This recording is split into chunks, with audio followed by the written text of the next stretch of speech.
Queridos amigos, queridos irmãos, sejam todos bem-vindos aos canais virtuais da Sociedade Espírita Francisco Cândido Xavier. Está começando mais uma palestra online da Sociedade. Estamos no YouTube, estamos no Instagram e estamos no Facebook. Que Jesus, nosso mestre, nosso guia, nosso amigo de todas as horas, nos abençoe e nos fortaleça no seu imenso amor. Que possamos desfrutar mais uma vez da sua bondade, da sua misericórdia, da sua paz. Que possamos ser abençoados pelos seus prepostos neste momento em que iremos refletir mais um dos seus ensinamentos. Que assim seja. Queridos amigos, a doutrina espírita se apresenta como consoladora porque nos ensina o caminho evolutivo, ora nos mostrando como devemos nos comportarmos diante da vida, das leis de Deus, ora nos recomendando o que não devemos praticar, aquilo que nos impede de evoluir e que nos faz sofrer. Estamos na carne é para nos educar, e a doutrina espírita é precioso instrumento de educação. Não é dona da verdade, nem quer este título, nem quer ser taxada de se comportar como sendo a condutora da verdade das coisas. Não, é apenas uma ferramenta. Hoje nós vamos focar nos ensinamentos de Jesus, ensinamentos morais de Jesus e suas reflexões sobre a vida. Vamos entender um pouquinho a realeza espiritual do Mestre Jesus. O ensinamento está inserido no Sermão da Montanha, na frase em que ele diz: bem-aventurados os misericordiosos, no capítulo 10 do Evangelho segundo o Espiritismo. Jesus e os julgamentos é o tema de hoje. Todos nós sabemos o que significa julgamento? Sabemos? Pois bem, no dicionário Aurélio está posto o seguinte: ato de julgar, sentenciar, decidir, escolher, apreciar, examinar. Certo? Certo. Poucas vezes eu concordei plenamente com o significado dado por nós, seres terrestres, a um termo ou palavra que estamos discutindo sob o ponto de vista evangélico e espiritual. Mas é isso mesmo. Agora vamos fazer uma reflexão. Vamos parar para fazer uma reflexão.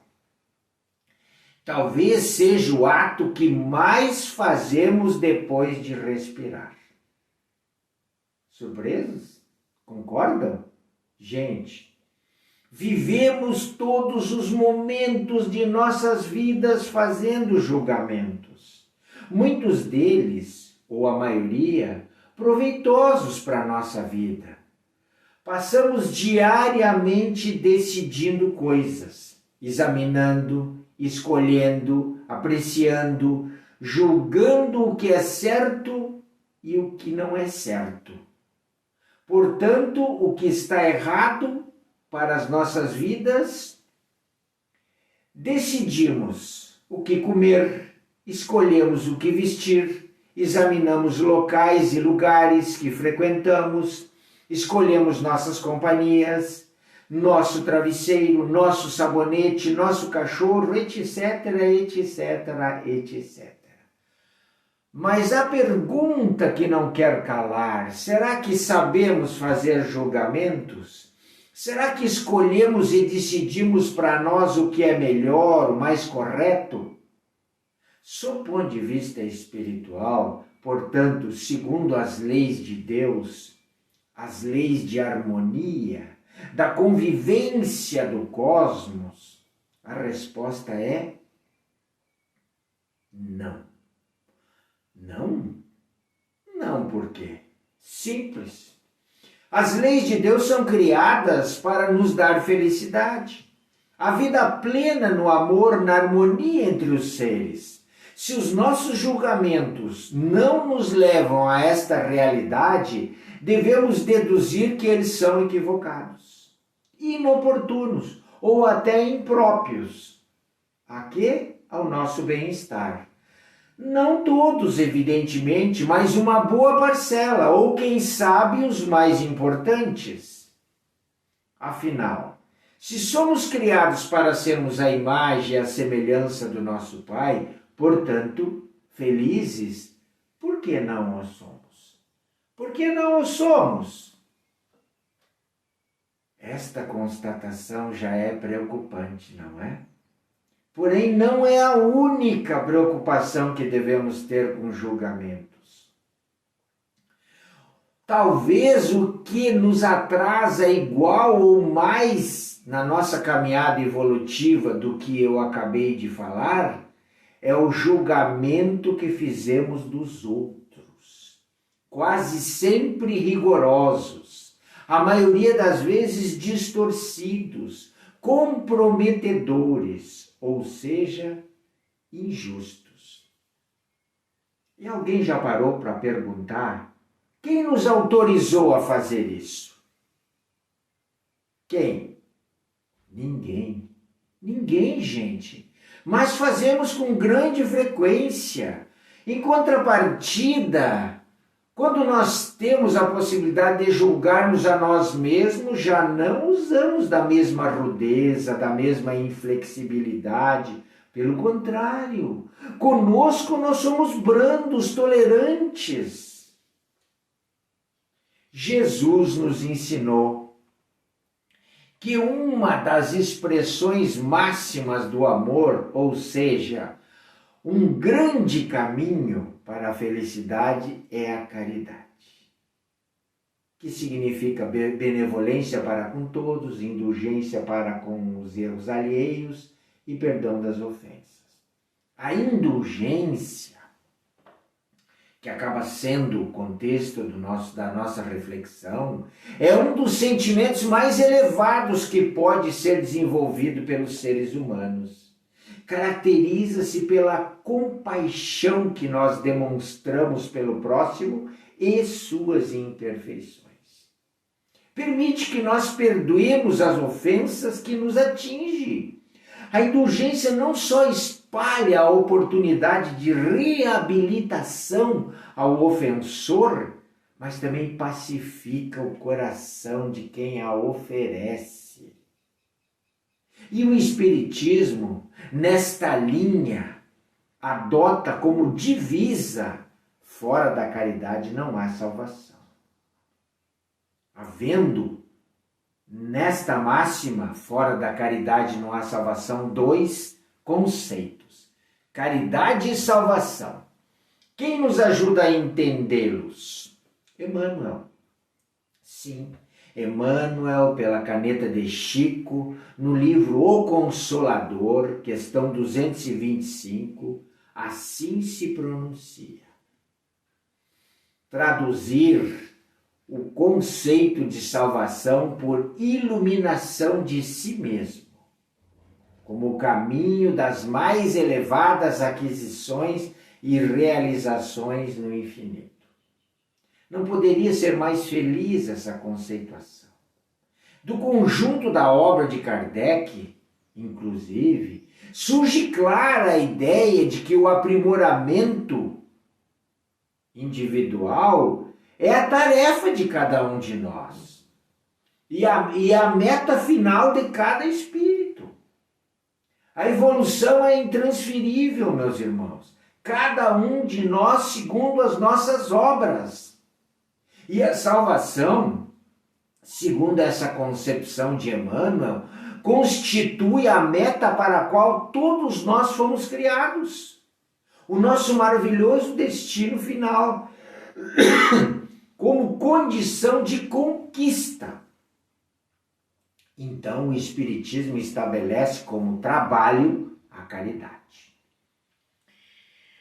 Objetivando melhor entender o conceito de caridade, na questão 886 do Livro dos Espíritos, Kardec pergunta à espiritualidade superior como Jesus entendia caridade. E eles responderam. Disseram que Jesus entendia caridade como benevolência para com todos, indulgência para com as imperfeições dos outros e perdão das ofensas. Como percebemos, caridade é composta por 3 virtudes: benevolência, indulgência e perdão. E como se deduz do que está aí na codificação, a indulgência implica em fazer um juízo suave das fissuras morais alheias, do que os outros fazem ou não fazem ou são e que parece errado. Daquilo que os outros cometem de equívoco. É uma questão de valorizar o bem em vez do mal, de temperar com uma certa doçura o refletir sobre o semelhante. Quando se fala em julgamento, logo vem à mente, então, aquela frase de Jesus: não julgueis para que não sejais julgados. Onde está isso? Está lá em Mateus, capítulo 7, versículo 1. Com base nessa assertiva, muitos deduzem que nós não podemos fazer julgamento, mas isso é um erro. Não é uma frase com sentido absoluto. Jesus não está dizendo que não se julgue, mas apenas que os nossos julgamentos devem ser feitos de forma evangélica, de forma branda, de forma suave, sem rudeza. Então, é assim que nós devemos tratar o nosso semelhante. Porque quando nós criamos dentro de nós um juízo implacável no julgamento dos outros, quando chegar a hora de nós prestar conta à eterna justiça divina, nós teremos esta medida para sermos julgados. Aí está a advertência de Jesus. E falando no Mestre, que há 2000 anos mais ou menos apareceu sobre a face da terra e veio se chamar Jesus Cristo. Cristo não é sobrenome, é uma identidade cósmica, é um título de hierarquia, significa co-criador, uno ao Pai, que todos nós conhecemos a história, ou lendo a Bíblia, ou lendo ensinamentos espirituais, ou ouvindo histórias, principalmente os cristãos. Ele morreu na cruz, foi levado a ela pelo seu próprio povo, nem o poder romano na época teve condições de acusá-lo. Sabemos que Pilatos lavou as mãos diante dos fatos. A história conta que Jesus foi traído por um dos seus apóstolos, conhecido como Judas, e que mais tarde viera a se suicidar. Enfim, o que essa história tem a ver com julgamento? A história religiosa, e por que não a história terrena, julgou Judas e o considerou um traidor. Pelo julgamento dos seus pares, Judas passou para a história da humanidade como aquele que traiu Jesus por 30 denários, moedas, e que depois, arrependido, se enforcou. Não é verdade? Judas passou como um dos piores seres que já pisou no planeta. traiu aquele que veio ao mundo nos salvar, nos redimir, não é? Bom, ao certo não sabemos exatamente como aconteceu. Nós temos o hábito de destruir a nossa história. Mas com o tempo amadurecido nós vamos saber. Mas isso que nós sabemos já serve como base para a nossa reflexão. Pois bem, Jesus ressuscitou, subiu aos céus e a história continuou. O que eu vou trazer agora sobre Jesus e Judas é da psicografia de Chico Xavier, do Espírito Maria Dolores, onde tem lá um capítulo Socorro de Jesus a Judas, nos seguintes termos. O texto evangélico relata que Jesus apareceu materializado a Maria Madalena após o 3º dia de sua morte.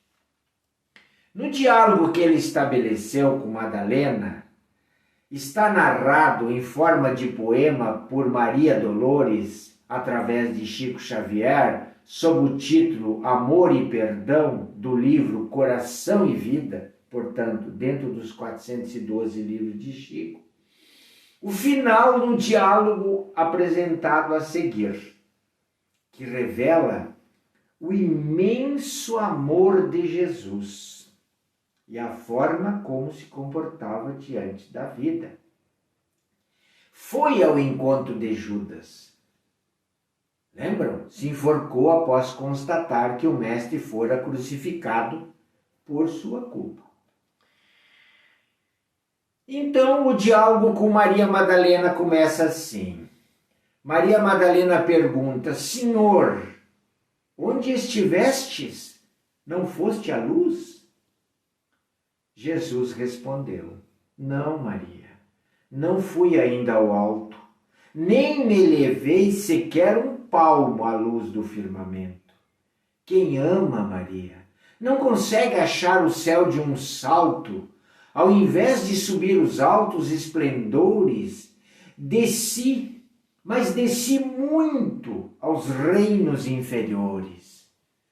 Despertando lá no túmulo, escutei os gritos de aflição de alguém que muito amei e que ainda muito amo. Embora viesse a luz sempre mais linda, sentia nesse alguém um amado companheiro em crise de tristeza e de loucura. Fui então à sombra abismal à procura desse alguém. E ao reencontrá-lo, amargurado, louco, ao ponto de não me conhecer, demorei-me a afagá-lo e pouco a pouco consegui que ele enfim pudesse adormecer. Senhor, perguntou Madalena, quem é o amigo que te fez descer antes de procurar a luz do Pai? Jesus lhe respondeu em voz bem serena: Maria, um amigo não esquece a dor do outro amigo que cai. Antes de me altear à celeste alegria, ao sol do mesmo amor, a Deus que nos enleva, vali-me após a cruz das grandes horas mudas e desci às trevas a fim de aliviar a imensa dor de Judas.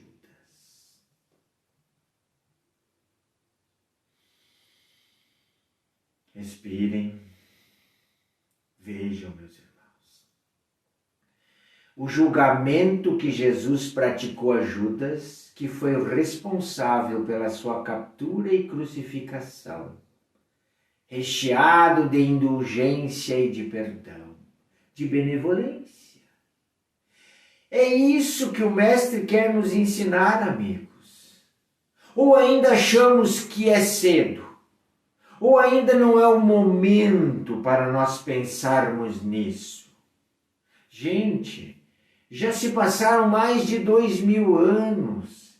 Está mais do que na hora de tomarmos rumo nas nossas vidas, de pararmos de sofrer, de sermos trazidos constantemente para o caminho correto, movidos pela dor. Jesus é o caminho. Percebem? Percebe a grandeza da ferramenta que ele deixou para nós? Mas não foi só aí que ele nos deu um grande exemplo de amor ao próximo.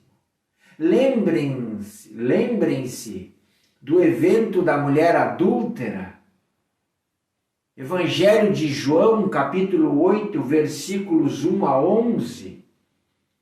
Os escribas e os fariseus trouxeram uma mulher apanhada em adultério e puseram-a no meio de todos e perante Jesus.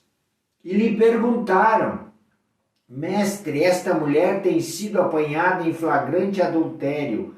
Moisés nos ordenou na lei que tais mulheres sejam apedrejadas. O que tu dizes? Estavam experimentando Jesus para ter com o que lhe acusar. Jesus, porém, abaixando-se, começou a escrever no chão com o dedo, até que eles insistissem com a pergunta. Então levantou-se e disse: Aquele que dentre vós está sem pecado, seja o primeiro que lhe atire uma pedra. E tornou-se a abaixar e continuou a escrever no chão. Mas ouvindo esta resposta, foram saindo um a um, começando pelos mais velhos, e acabaram ficando ali naquele lugar só Jesus e a mulher. Quando Jesus lhe perguntou: Onde estão, mulher? Ninguém te condenou? Respondeu ela: Não, Senhor. Jesus lhe disse: Nem eu tampouco vou te condenar. Vai e não peques mais. Os mestres da lei, os escribas e os fariseus levaram a mulher surpreendida em adultério, que pela lei de Moisés deveria ser apedrejada até a morte. Está lá no Torá, Levítico 20:10 ou Deuteronômio 22:22. Mas a prática da pena capital só podia ser aplicada pelos romanos. Nenhum judeu tinha autoridade para condenar alguém à morte, muito menos executar uma pena. Então, os escribas e os fariseus queriam colocar Jesus em armadilha, queriam achar um meio de lhe condenar. Se fosse seguir pela absolvição da mulher adúltera, estaria contrariando a lei mosaica, a lei judaica. Se dissesse que era para condenar, estaria contrariando a lei romana, e eles teriam motivo para lhe acusar. Mas quando Jesus disse: Quem dentre vós não tiver pecado, que atire a primeira pedra, eles ficaram sem argumento. Não tinham argumento para acusá-lo, nem moral, nem formal. Sim, se quisesse simplesmente salvar a mulher, Jesus estava praticando um ensinamento. Pois se quisesse simplesmente salvar a mulher, poderia usar o seu poder extraordinário sobre a matéria. Nós já vimos isso em outras lições. Torná-la invisível, por exemplo. Transformar as pedras em areia. Fazê-la flutuar, pois detinha o poder sobre a matéria, lembram? Andou sobre as águas, transformou água em vinho, curou paralíticos. Não, Jesus não. Com a sua sabedoria, ele fez um ensinamento sobre julgamento, sob o ponto de vista psicológico-social. Esta foi a sua resposta. Quando ele fez a pergunta, retirou a responsabilidade do coletivo, passou para o individual. Todos que estavam ali para executar a lei mosaica eram um grupo. quando faz a pergunta da forma como fez, transformou a responsabilidade para cada um dos que ali estavam. E ficaram então envergonhados de executar a mulher. Não é o princípio da indulgência? Compreensão dos defeitos alheios? E depois com ela fez a mesma coisa. E finalizando, ele disse para Madalena: Madalena, eu não julgo ninguém, eu apenas ajudo. Percebe, meus queridos? Cada ser humano, agora vamos trazer para nós, cada ser humano limita suas conclusões ao conjunto de possibilidade que lhe é próprio. Mas nem sempre nós percebemos isso. Motivados pelo que podemos depreender da realidade, observados segundo nossa forma de pensar e ver o mundo, enquadramos o todo que nos envolve a concepção que nós temos da vida e das pessoas. E acabamos fazendo bobagem. Sim, nesse quesito, com certeza. Aferindo tudo ou mais a partir de nós mesmos, impondo os padrões das nossas medidas a tudo com que lidamos durante a vida, nós nos complicamos perante a lei. É um desafio que nós temos. Por quê? Porque nós não percebemos que nessa atitude está por trás as nossas vaidades, os nossos orgulhos, os nossos defeitos. Medimos os outros quase sempre pela nossa pequenez, como aquilo que se apresenta de acordo com a nossa visão da vida. E é esse o cuidado que temos que ter. Por isso que nós temos que aprender a lidar com as coisas segundo as leis de Deus. E Jesus, sendo o caminho, nos ensina como lidar, dando-nos a caridade como ferramenta e nos indicando o sentido da palavra caridade. Benevolência para com todos, indulgência para com os defeitos alheios, queremos para conosco e perdão das ofensas. Este é o nosso recado de hoje, meus queridos, que possamos aprender com Jesus. Vamos encerrar o nosso trabalho com uma breve oração. Serene os vossos pensamentos, os vossos corações, e vislumbremos esse amado Mestre a nos envolver com o seu manto de paz e de luz, sentindo os nossos corpos, as nossas almas em sintonia com Ele, com os seus espíritos benfeitores.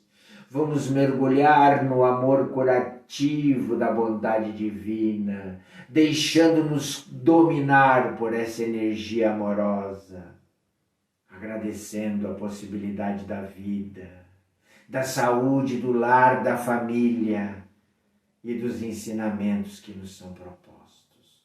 Seguramente, se aplicarmos, melhorarão significativamente as nossas vidas. Muito obrigado por tudo. Que assim seja.